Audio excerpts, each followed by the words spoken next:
My Lords, in this chamber yesterday, your Lordship's House was debating the UK's global position.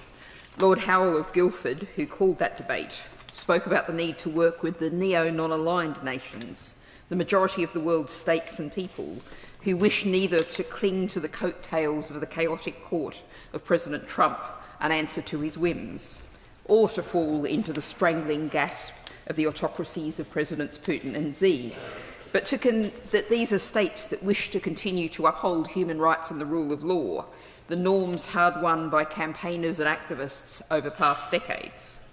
The question yesterday was essentially, what can the UK do as a middle-ranked power? Where should we position ourselves?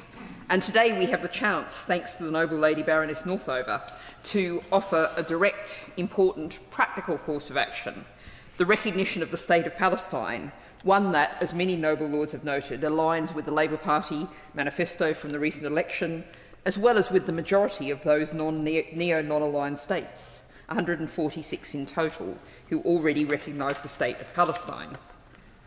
We are the laggards here, and as the noble Lord Dubbs pointed out, we do not have to wait for this bill to go through all of our parliamentary procedures. I join the noble Lord's call for the government to act to immediately recognise the State of Palestine. Now, we've had a powerful and important debate, and I do not intend to go over the ground already extensively covered. I agree with the noble Lady Baroness Varsi that the need for the Palestinian people to have a state recognition has never been so acute, and the noble Lady Baroness Morris of Bolton that the recognition of the Palestinian state should be the first step, not the last, particularly where we are now with the looming gangsterish threats of the court in Washington that has suggested the very reverse of self-determination, seemingly casually suggesting the Palestinian people should be cleared out of Gaza.